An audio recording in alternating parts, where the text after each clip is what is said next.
विश्वेशलिंगसंभूतं विश्वविद्याविबोधकं विश्ववन्द्यं सदा वन्दे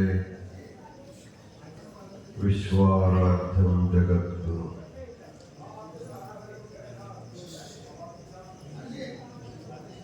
इस पवित्र काशी क्षेत्र में महाशिवरात्रि के उपलक्ष्य में चल रही इस धर्म महासभा में अपने मंगलमय आशीर्वचन प्रदान किए हुए काशी महापीठ के नूतन जगद्गुरु डॉक्टर मल्लिकार्जुन विश्वाराध्य शिवाचार्य महास्वामी जी इस धर्म सभा में अपने अनमोल विचार व्यक्त किए हुए गुणे गुड़ के श्रीमन निरंजन प्रणव स्वरूपी वप्पतेश्वर स्वामी जी, यलबुर्गा के शटस्थ ब्रह्म योगपटु बसवलिंगेश्वर शिवाचार्य स्वामी जी,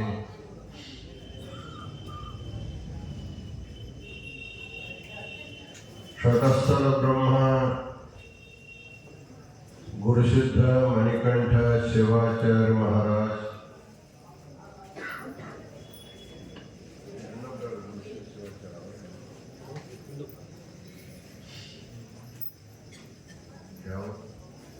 सिद्धेश्वर मन पट्टाधिकार होसूर के शटस्थ ब्रह्म गुरुसिद्ध शिवाचार्य स्वामी जी,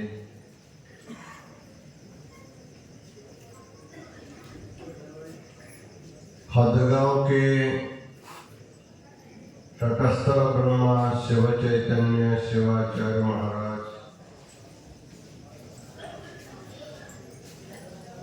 मुद्दड़गा के तटस्थ ब्रह्मा सद्योजात रेणुक शिवाचार्य स्वामी जी,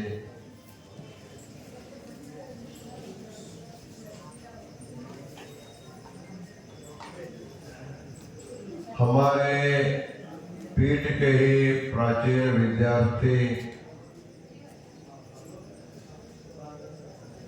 श्रीमन निरंजन प्रणव स्वरूपी जय बसव जयचंद्र स्वामी जी,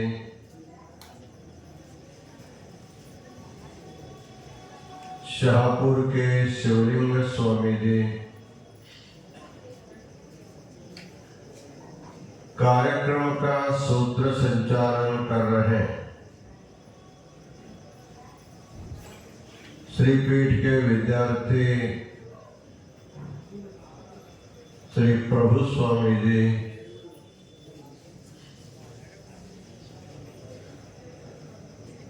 इस धर्म सभा में उपस्थित नित्यदानी सुभाष पंढरपुर के मामाने जी, विविध प्रांतों से आए हुए समस्त सद्भक्तगण, श्रीपीठ के सभी व्यवस्थापकगण, माताओं, सबको काशी विश्वनाथ का जगत गुरु विश्वाराध्य जी का अनंत मंगल आशीर्वाद।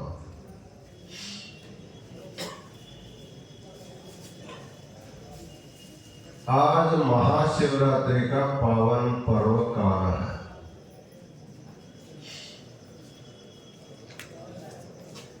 इस विषय में हमारे व्यासपीठ पर सभी महाराज लोग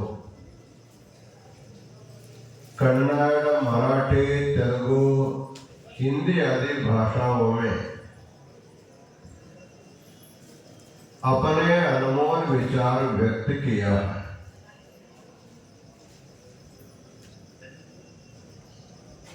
वैसे तो इस साल के शिवरात्रि के बारे में हमारे नूतन जगत गुरु महास्वामी जी बहुत सुंदर ढंग से बताया। इस बार प्रयाग क्षेत्र में जो 45 दिन का महाकुंभ का पर्व काल था वह आज ही पूर्ण हो गया है। इसलिए प्रयागराज में कल्पवास किए हुए सभी महामंडलेश्वर और नागा साधुओं का काशी में शुभागमन हुआ। उनका भी बहुत बड़ा शोभा यात्रा आप लोगों को देखने को मिला। साधु नाम दर्शनम पुण्यम तीर्थ भूता ही साधवः। तीर्थ का मतलब केवल बहता हुआ पानी ही नहीं,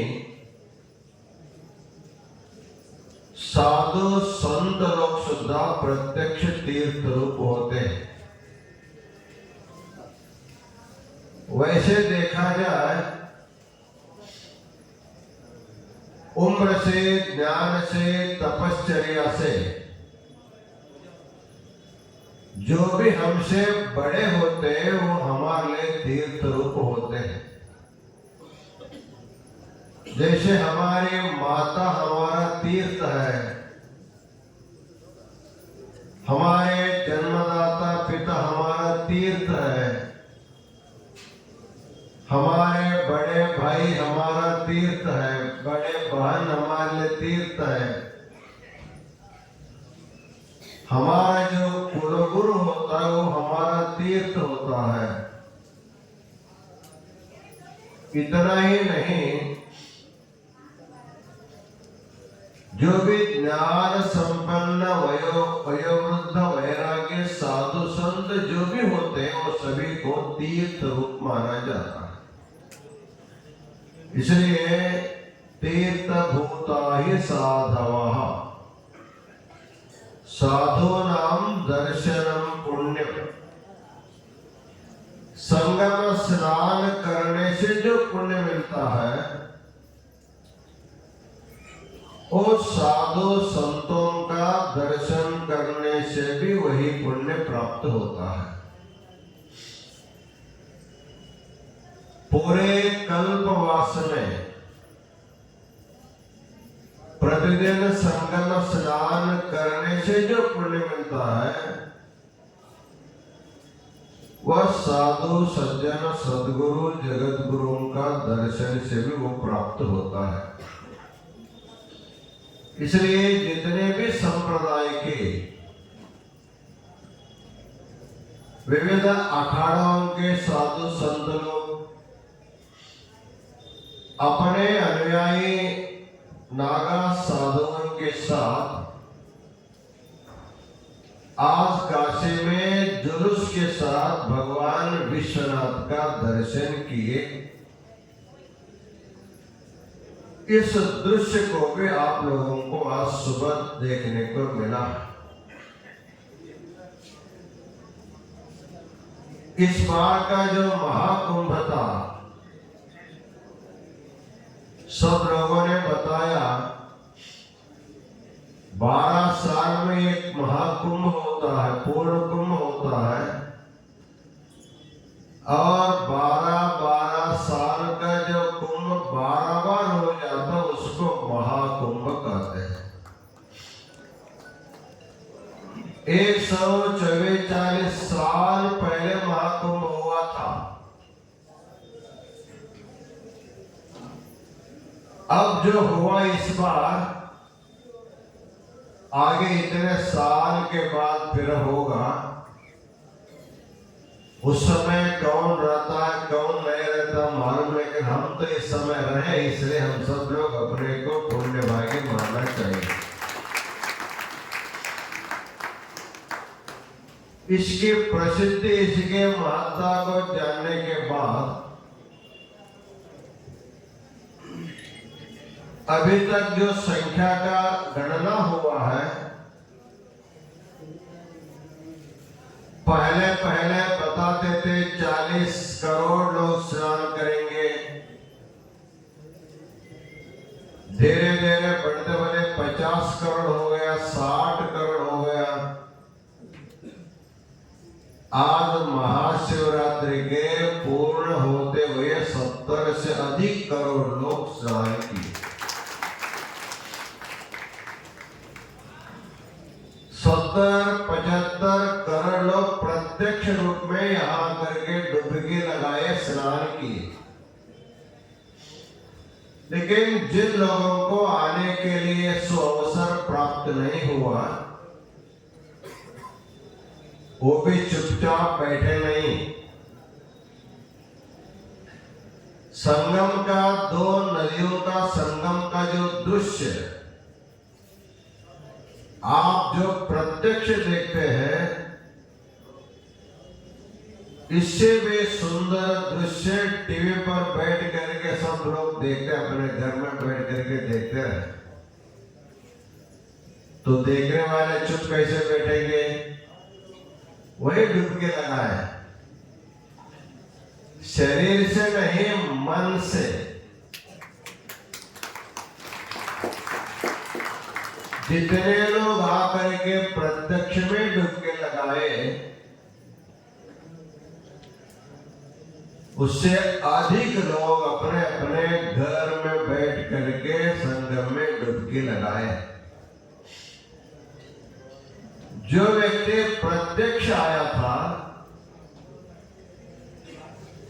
ठंडी के समय में 2 बार 3 बार 5 बार डुबकी लगाया होगा। जो आया नहीं, वो रोज डुबकी लगाता रहा, रोज देखता हुआ डुबकी लगाता रहा। तो शरीर से किया हुआ सत्कर्म की अपेक्षा मन से किया हुआ सत्कर्म अधिक फलदायी होता है। शरीर जब सत्कर्म करता है, उसके साथ मन जुड़ा रहेगा तो भी फल है। केवल शरीर से कर रहे हैं, मन उसमें सम्मिलित नहीं होगा, उसका कोई फल नहीं मिलता। इसलिए हमारे धर्मशास्त्रों में जो तपश्चर्या बताया गया है, वो शारीरिक तपश्चर्या है, वाचिक तपश्चर्या है, और सबसे बड़ा मानसिक तपश्चर्या को माना जाता है। क्योंकि हमको संसार में लाने वाला मन ही है, और संसार से हमें मुक्ति दिलाने वाला मन ही होता है।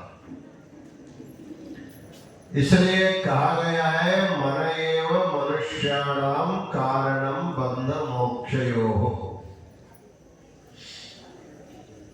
हमको बंधन में डालने वाला, हमको मुक्ति दिलाने वाला हमारा मन ही है। इसलिए हमारे विचार से पूरे विश्व में जितने सनातन धर्म के अनुयायी हैं, अभिमानी हैं, सब के सब लोग, 100% लोग प्रयाग क्षेत्र के संगम में डुबकी मार करके पुण्य कमाया है। ऐसे कहने से कोई अतिशयोक्ति नहीं है।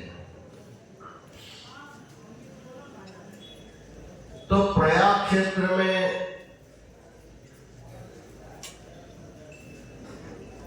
पौष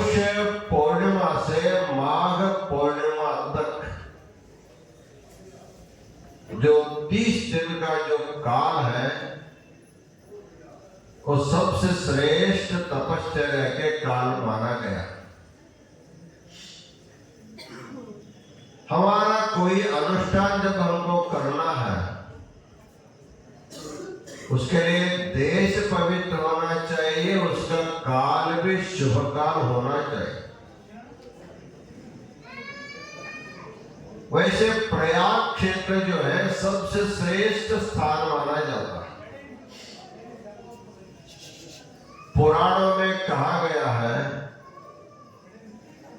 सृष्टिकर्ता जो ब्रह्मा जी थे इसी प्रयाग क्षेत्र में 10 अश्वमेध याग करके कल्पवास करके उन्होंने तपश्चर्या किया था। पूरे भूमंडल में सबसे श्रेष्ठ तपस्थली तो प्रयाग क्षेत्र माना जाता है। इसलिए कल्पवास करने के लिए शास्त्रों का विधान है। एक कल्प का मतलब कितना साल होता है आपको मालूम नहीं। चतुर्युग सहस्राणि ब्रह्मणो दिनमुच्यते। जैसे हमारे दिन और रात्रि होते हैं वैसे सृष्टिकर्ता ब्रह्मा को भी उनका भी 100 साल का आयु है, लेकिन हमारे 100 साल उनके 100 साल में बहुत बड़ा अंतर है।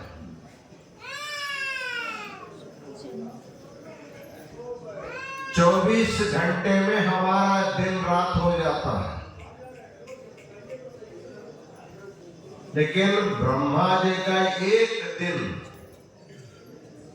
4 युग, सत्ययुग, त्रेता युग, द्वापर युग और कलयुग 4 युग 1000 बार फेरे लगाते हैं। उसमें कितना वर्ष होगा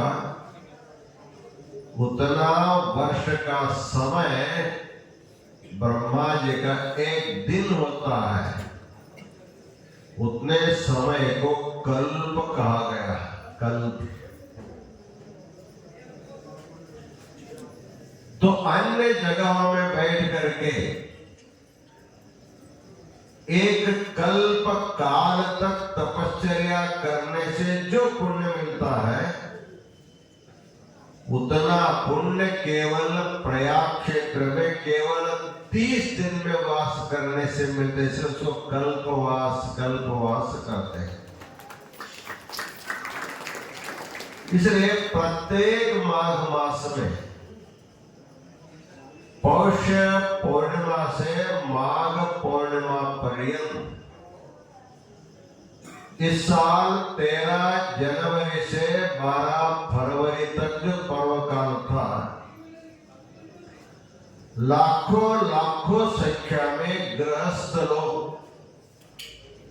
और सन्यासी साधु संत लोग गंगा के वालु क्षेत्र में अपना छोटा छोटा कुटिया बना करके रोज संगम का स्नान करके उपवास आदि व्रत के द्वारा शरीर दंडन करते हुए 30 दिन का कल्पवास का तपश्चर्या लोगों ने किया। प्रयाग क्षेत्र के एक नियम है, इस प्रकार 12 कल्प तक 12 वर्ष तक प्रतिवर्ष 1 मास का अनुष्ठान करता हुआ व्यक्ति यदि उनके मन में शीघ्र वैराग्य हो जाता है संसार के प्रति, उसको संन्यास लेने के लिए प्रविधान है। संन्यास जीवन का अंतिम पड़ाव है। ब्रह्मचर्य आश्रम से प्रारंभ होता है वंश वृद्धि के लिए गृहस्थ आश्रम को स्वीकार किया जाता है।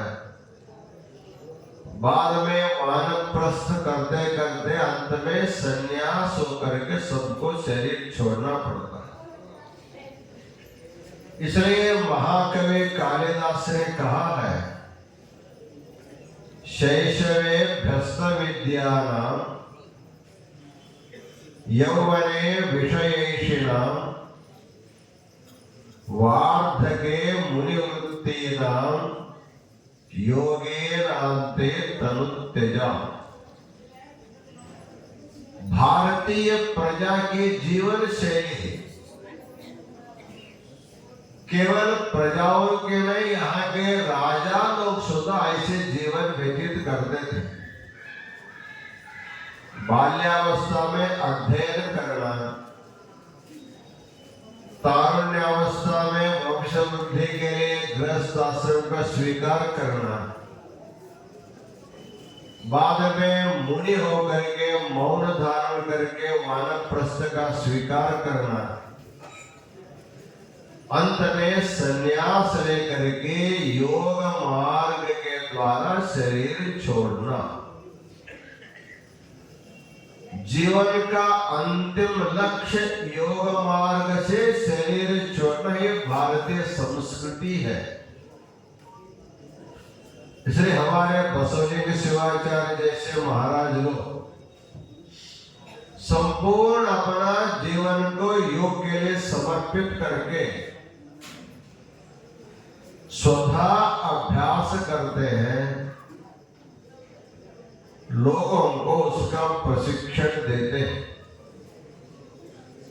जो नित्य योगाभ्यासी होगा वह सदा निरोगी रहता है और अंतिम क्षण में योग मार्ग के द्वारा मुक्ति को प्राप्त करता है। ऐसे प्रत्येक मानव को योग जीवन बिताने का प्रशिक्षण केंद्र प्रयाग क्षेत्र है।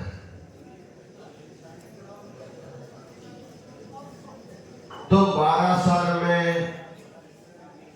एक बार जो पूर्ण कुंभ होता है,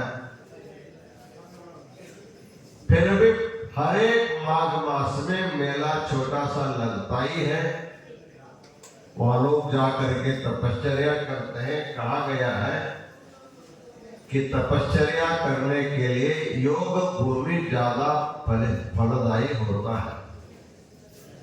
इसलिए हम लोग जो गृहस्थ लोग जो घर बनाते हैं, घर में भी छोटा सा योग भूमि रहते, इसको देवघर बोलते हैं, भगवान का घर। आजकल भगवान के लिए भी घर नहीं हमारे घर में। एक तख्ता में भगवान को रखने का अनुभव आया है,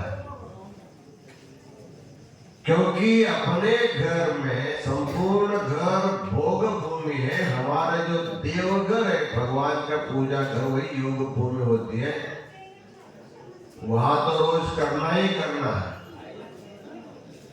यदि आपको और विशेष फल चाहिए, अपना देवघर में बैठ करके जो हम पूजा करते हैं, वही सी पूजा को किसी क्षेत्र में, किसी पवित्र नदी के तट पर या हिमालय जैसे पर्वत के शिखरों पर बैठकर करने से उसका अधिक फल होता है।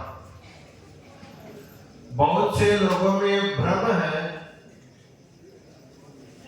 इष्टलिंगधारी वीर शैवों को तीर्थ यात्रा करना नहीं, ऐसे भी कुछ लोग बोलते हैं।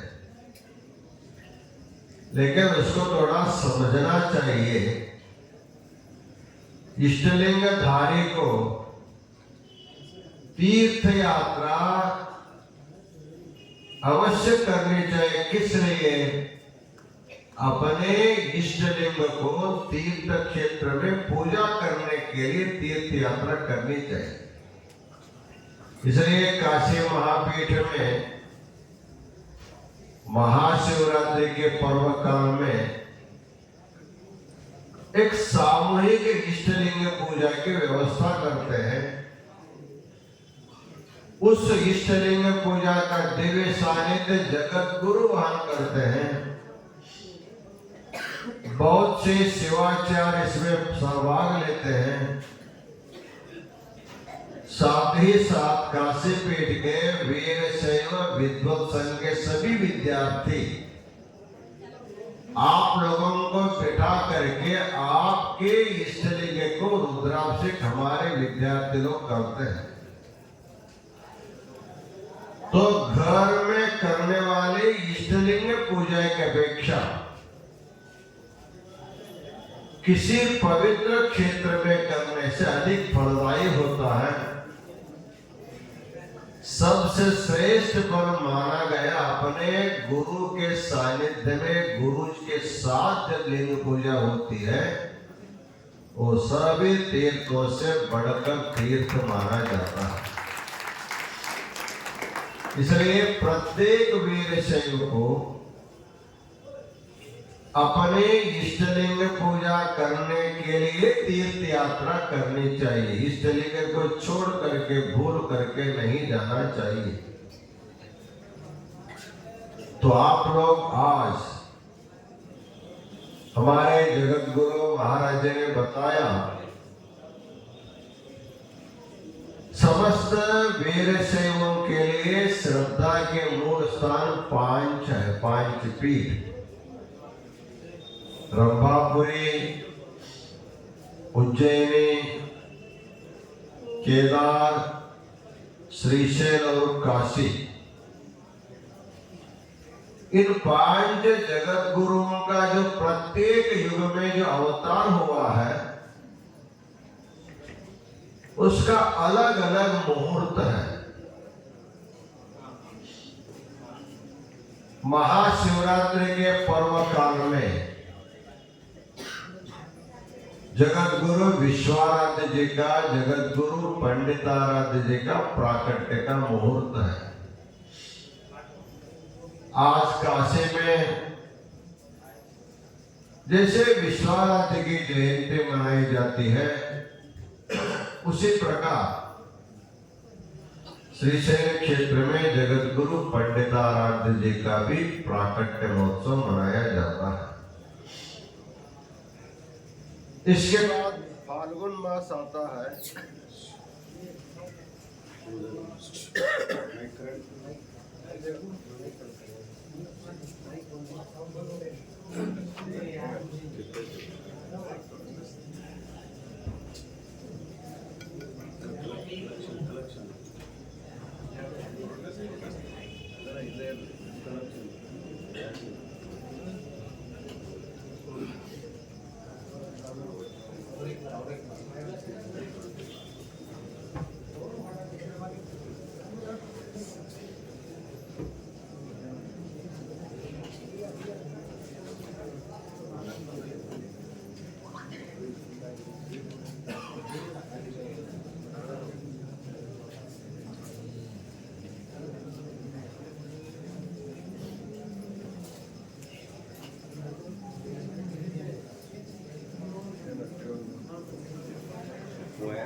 माघ मास के बाद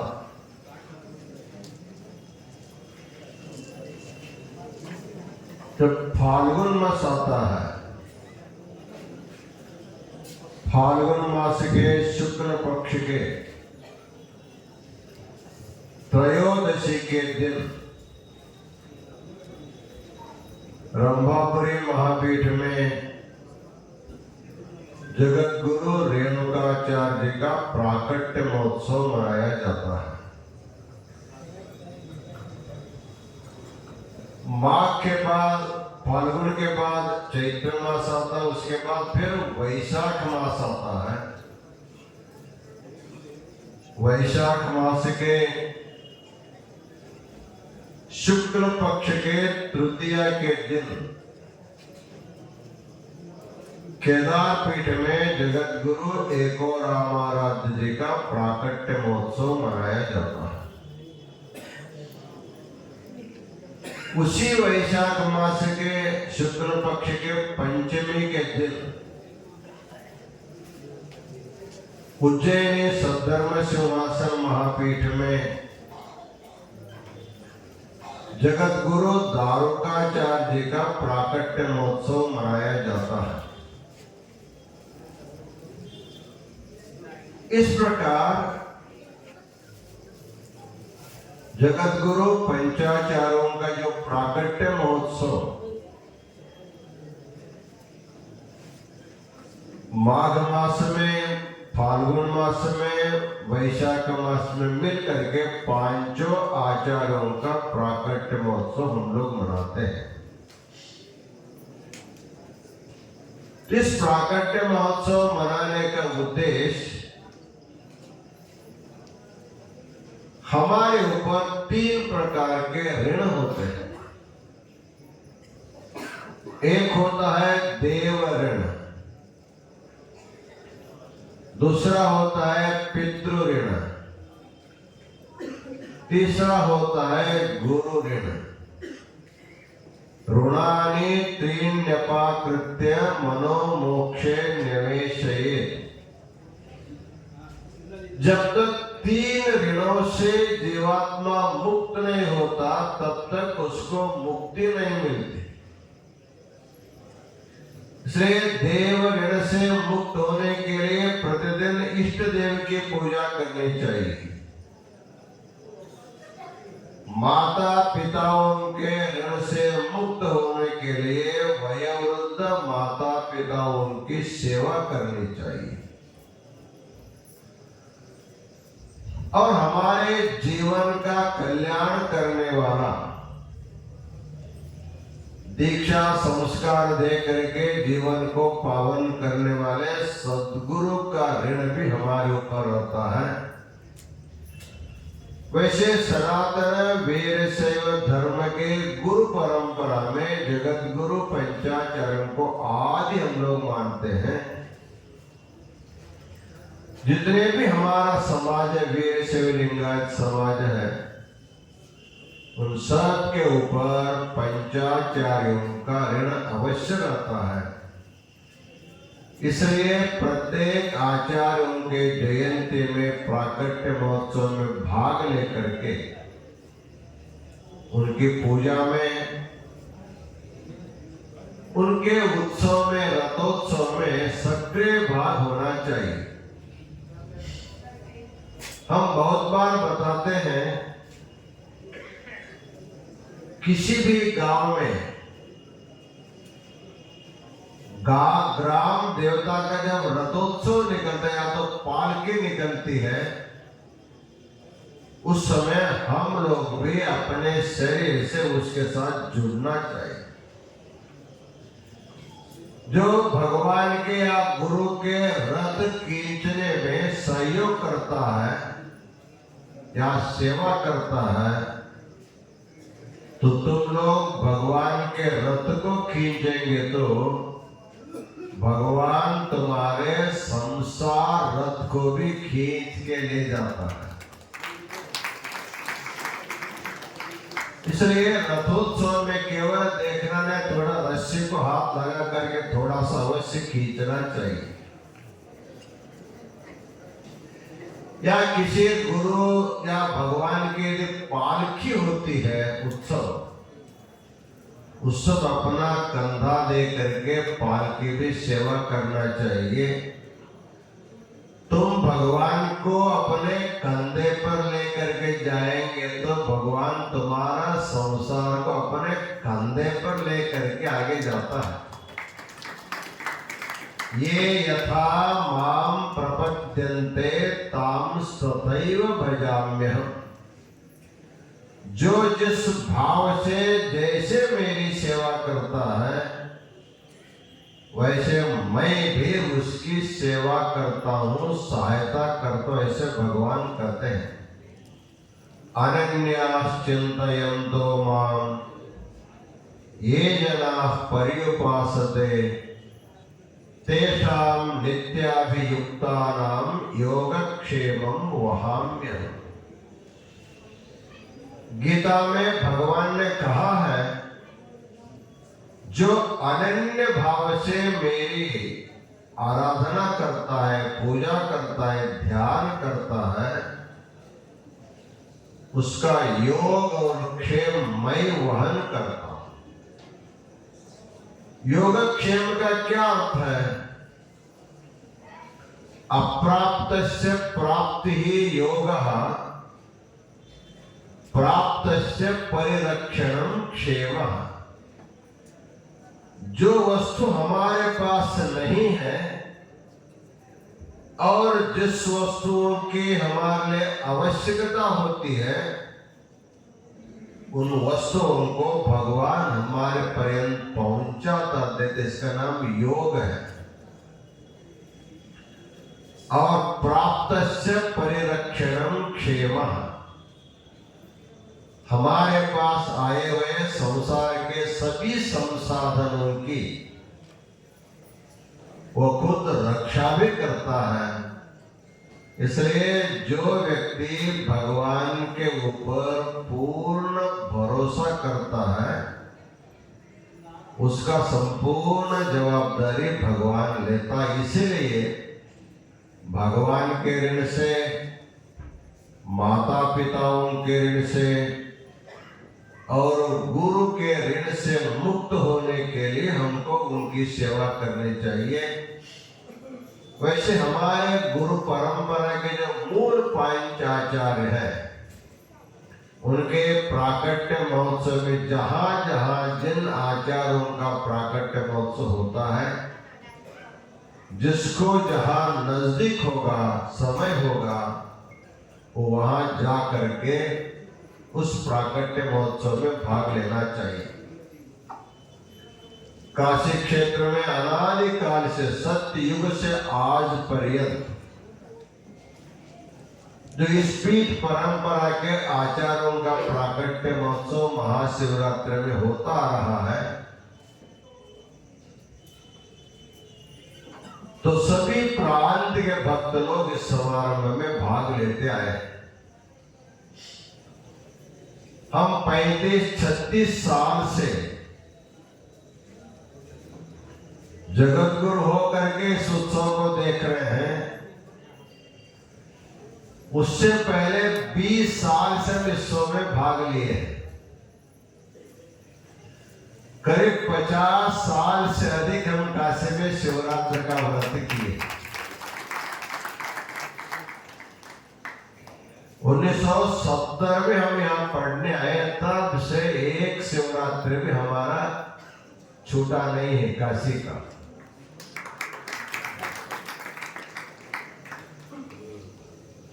तो हम लोग जो पहले शिवरात्रि का कार्यक्रम करते थे,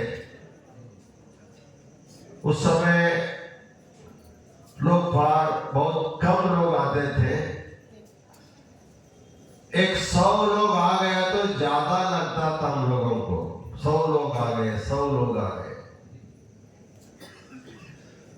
वहां के धर्म सभा हमारे ग्रंथालय में होता था, ज्ञान मंदिर ग्रंथालय में होता था। इष्टलिंग की पूजा विद्यार्थियों के छात्रावास के छत पर होता था। धीरे धीरे लोगों की आस्था बढ़ने लगी, वाहनों की सुविधा हो गई और जंगलवाड़ी मठ में भी थोड़ा सा विकास हुआ। प्रचार प्रसार होने से लोगों की संख्या धीरे धीरे बढ़ने लगे। इस साल जो लोगों का महापुर आ गए जंगलवाड़ी मठ में, महापुर।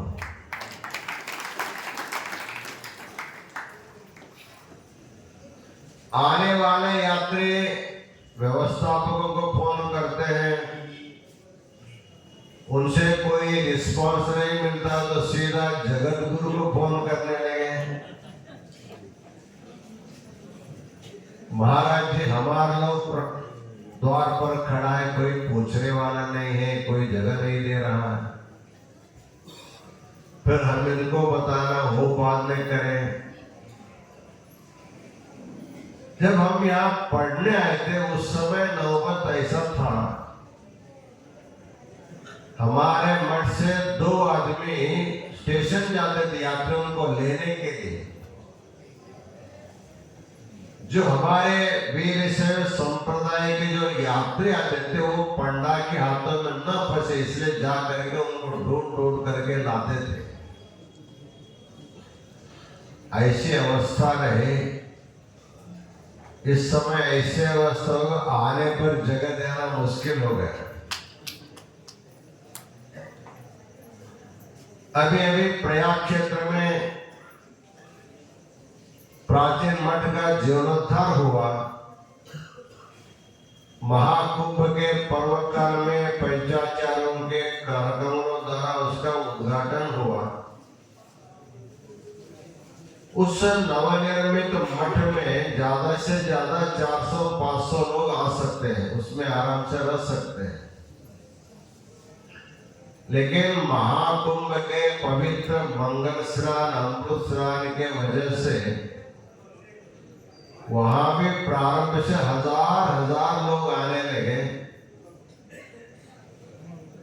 जितना प्रकोष्ठ हाल था वो भरने के बाद लोग आंगन में सोने लगे अपना अपना गद्दी बिस्तर लेकर। इस जंगाबाड़ी मठ की भी अवस्था ऐसे हो गई, जिसको कमरा नहीं मिला, कोई मंदिर में सो रहे थे, कभी आंगन में सो रहे थे। मठ आपका है, जब भी आएंगे, जगह नहीं मिला तो जहां जगह मिला वहीं रहो, उसको कोई पूछने वाला नहीं है। महाप्रसाद की व्यवस्था 12 घंटा चलता रहता है। प्रसाद लेना, जहां जगह मिला वहां बिस्तर लगा के सो जाओ, तुमको कोई पूछेगा नहीं। लेकिन व्यवस्था करने वाले भी थक जाते हैं। एक दिन का नहीं, 12 महीने का ये काम होता है।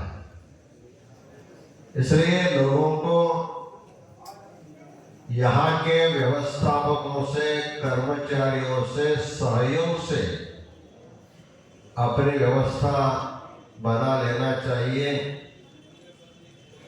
इस बार महाकुंभ के वजह से प्रयाग में, अयोध्या में और काशी में इतना जन सैलाब आया, इस गांव के लोगों के रास्ते में चलना मुश्किल हो गया। काशी के लोग काशी में जाना मुश्किल हो गया, चलना। इसलिए यहाँ के स्कूल कॉलेजों को छुट्टी दे दिया सरकार, बच्चे नहीं आ सकते। हर साल महाशिवरात्रि के पूर्व संध्या पर हम एक विद्युत सभा करते आए।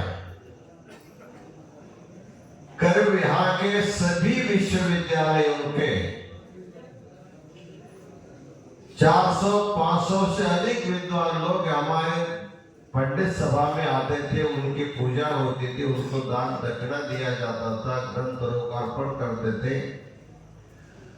कुछ विशिष्ट विद्वानों का विशेष पुरस्कार हम लोग देते आए। कल वो कार्यक्रम करना था, नहीं कर पाए। इसका एक कारण, पंडित लोग यहाँ नहीं आ पाते, गाड़ी घोड़ा नहीं चलता है, 5-5, 10-10 किलोमीटर चलते आना।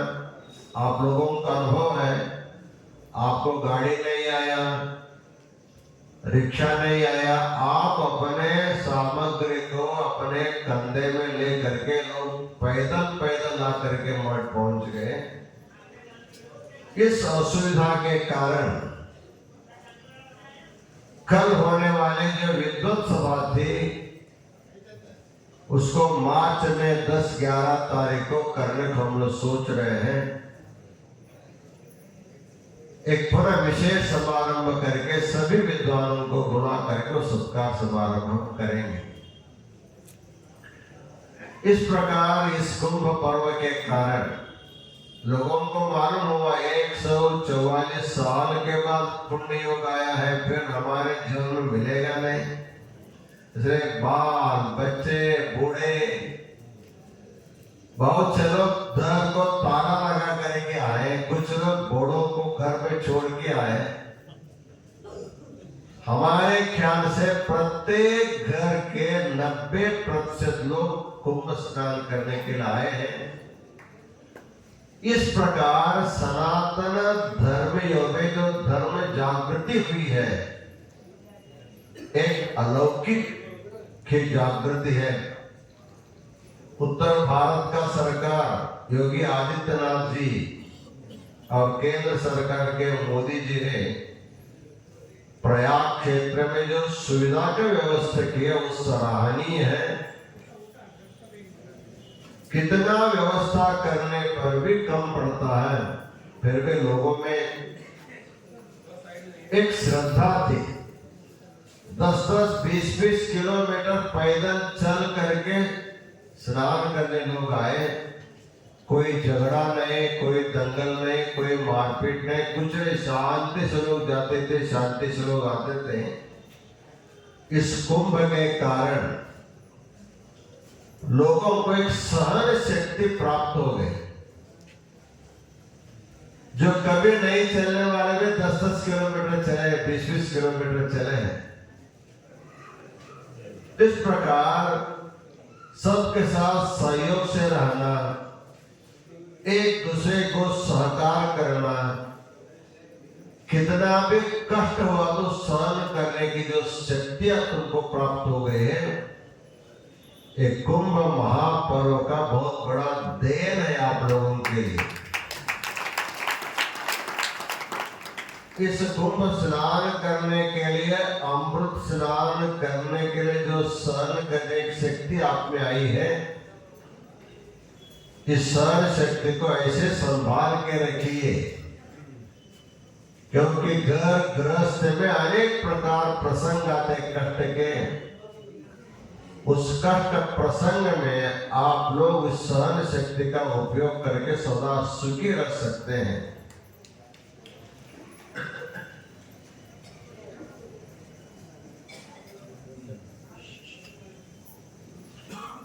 महानिशी का पर्व का प्रारंभ होकर 1 घंटा हो गया। 12 बजे से महाराज जी बोला था 1:30 बजे तक पर्व काल है। अभी तो हमने 1 घंटा आपका ले लिया पर्व काल का। किसी तरह आप लोगों को जागृत हमने रखा है। आप सब लोगों को जो लोग इस कुंभ पर्व काल के वजह से हमारे ख्याल से हमारे वीर शैव संप्रदाय के जितने गुरुवर्ग के, जितने निरंजन वर्ग के रोज महाराज लोग सभी लोग आए। प्रयाग क्षेत्र जंगम मठ में भी आए, यहाँ भी आए। नहीं तो महाशिवरात्रि में ये सब लोग अपने अपने मठ में रहने वाले अंतिम स्नान संगम में करके काशी में शिवरात्रि महोत्सव करने के लिए सभी शिवाचार्य निरंजन मूर्ति आए, उन सबको अनंत मंगलाशीर्वाद प्रदान करते हैं। जितने भी आज महाकुंभ का मंगल स्नान का अंतिम दिन तक जिन लोगों ने प्रत्यक्ष रूप में स्नान किया, जिन लोगों ने मानसिक रूप में घर बैठे बैठे स्नान का फल पाया है, उन सब लोगों के ऊपर भगवान विश्वनाथ जी का, जगत गुरु विश्वाराध्य जी का और श्रीशैल के जगत गुरु पंडिताराध्य जी का और हमारे 2 आचार्यों का, ये गौरामाराध्य रेणुकाचार्य जी का भी आशीर्वाद सदैव रहे। ऐसे मंगलमय कामना करते हुए पुनः एक बार आप सब लोगों को शुभाशीर्वाद करते हैं। आज आप लोगों ने उपवास व्रत किया है। कल जो है अमावस्या के कारण पारणा होता है, अर्थात भोजन करने की व्यवस्था होती है। जंगमवाड़ी मठ में भंडारा बनेगा। आज जो उपवास के कल पूर्ण प्रसाद लेकर के तृप्त होकर के अपना अपना गांव प्रस्थान करें। ऐसे सबको मंगलाशीर्वाद प्रदान करते हैं। इस धार्मिक अनुष्ठान में प्रयाग और काशी में हो रहे धार्मिक अनुष्ठान के लिए बहुत से भक्तगण तन से, मन से, धन से जो सेवा किया है, उन सब लोगों को अनंत मंगलाशीर्वाद प्रदान करते हैं। इसके बाद आरती होगी। जो लोग भगवान विश्वनाथ का दर्शन नहीं कर पाए, वे रात में भी जाकर के आप लोग भगवान का दर्शन कर सकते हैं। आज महाशिवरात्रि है, तो विश्वनाथ जी का दर्शन तो हुआ है। विश्वनाथ का दर्शन जिनको नहीं हुआ है वो दर्शन कर सकते हैं। इन्हीं वचनों के साथ हम अपना आशीर्वचन पूर्ण करते हैं। ओम शांति शांति शांति।